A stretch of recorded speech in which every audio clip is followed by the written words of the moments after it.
The New York Times is out with new reporting on an issue that has become a lightning rod for this administration, to the point where it led the administration to take the extraordinary step of issuing subpoenas to reporters. That is the ongoing question around why Donald Trump did not take the plane gifted to him by the Qatari government when he left the NATO summit early this month. Multiple people briefed on the matter tell the Times that, quote, President Trump abruptly switched aircraft when leaving Turkey after what officials judged to be a credible threat that Iranian proxy forces were targeting him and Air Force One. After the U.S. government picked up on the threat, the Secret Service urged Mr. Trump to change planes. He later announced that he would be using the old plane to leave the country. The information about the nature of the threat, which has not been reported before, sheds light on why the White House moved swiftly to swap out the planes. It also underscores the concerns about the security of the donated jet, which Mr. Trump pressed to be ready as soon as possible for his use. The White House didn't respond to comment, did not comment, but a senior administration official did point to comments by Donald Trump about the Iranians seeking to kill him. I want to bring in one of the reporters who broke that story. New York Times White House correspondent Tyler Pager.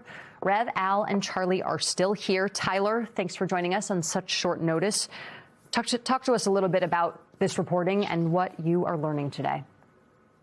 Yeah, Jackie, thanks for having me. And as you just read from the story, we have been trying to better understand the circumstances that led to this plane swap. We reported at the time that there were security concerns, and it came at the behest of the Secret Service. And over the course of several days, we've come to learn a little bit more specificity about that exact security concern. It was, in fact, a threat deemed credible by U.S. officials from Iranian proxy forces in Turkey.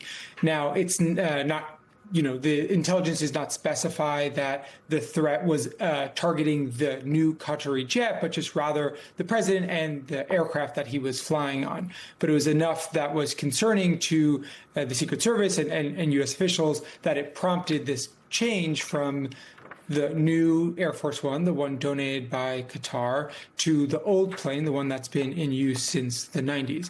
And this comes as part of this larger conversation around the capabilities of the new Qatari plane. One of the big questions was how much security was added to the plane during the retrofitting process from when the U.S. Obtained the plane from the Qataris and started the process of retrofitting it to make it Air Force One. Air Force One is obviously the code name for any aircraft that the president is flying in, but it connotes a series of security measures to ensure that the president can do his job from the skies.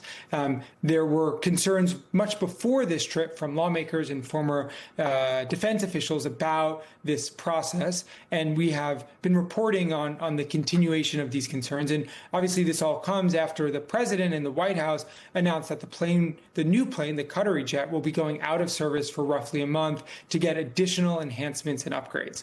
Exactly what those are remain unclear. The White House has not detailed what those are, but it just further shows that there are ongoing questions and concerns about the security of the new aircraft.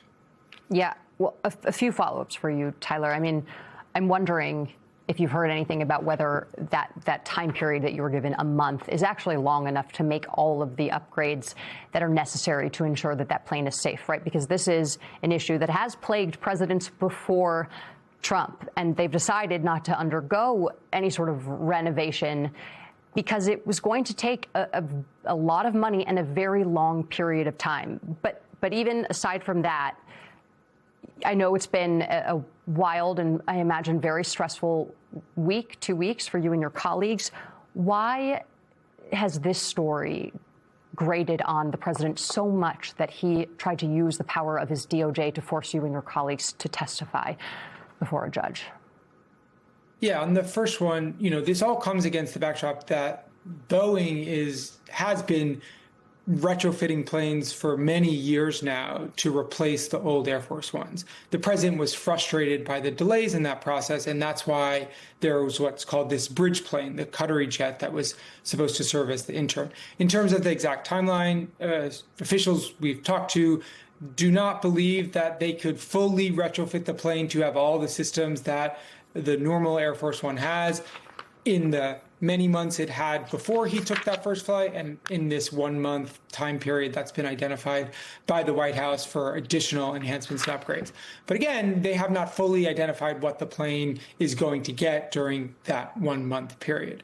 On the second one, I would refer you to my colleague's reporting that has outlined the president's great frustration with stories about the plane. I think just to take a step back and look at his public comments, the president for years had complained about the old Air Force One and basically said it was embarrassing to land in foreign countries with the old plane, saying it was not commensurate with the role in the office of the American president. And the other thing that I would just point out is that the president has long been obsessed with getting a new plane. There's a model of the new Air Force One that Boeing has been working on, painted in the way the president wants, that is in the Oval Office. It was even in Mar-a-Lago during the interim years between his first and second term. So this has long been a fixation of Donald Trump, the new Air Force One, and getting a new plane that he felt fit for the president of the United States.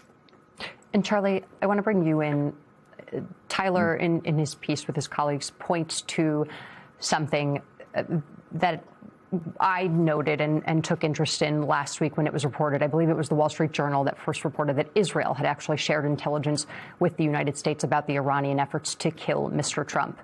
But that after the fact, there were some American officials who viewed that intelligence and the timing that it was relayed to Trump with skepticism, thinking that it was an effort to provoke Trump to intensify attacks against Iran.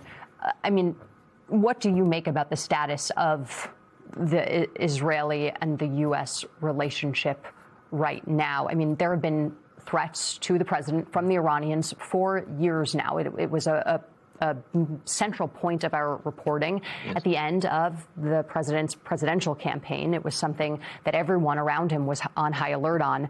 Obviously, we are in a heightened, different, escalated situation here. But where does Israel fall into all of this? Well, it's hard to say, except that obviously the relations are extremely strained, and we know that the prime minister has been, very zealous in trying to exploit his access to Donald Trump and to encourage him to engage in, belligerent activity. But I guess I would like to address one other thing. I hope that people understand that the fact that we're even discussing this story is an indication that not all media outlets are intimidated by Donald Trump's intimidation tactics. I mean, I think this is significant just in and of itself, that the president of the United States has launched a full-scale weaponized attack against media critics, whether they are broadcast media critics or newspapers. And I find it greatly encouraging that the New York Times, which has been facing these grand jury subpoenas, is not backing down and is aggressively pursuing the story that is so embarrassing to the president.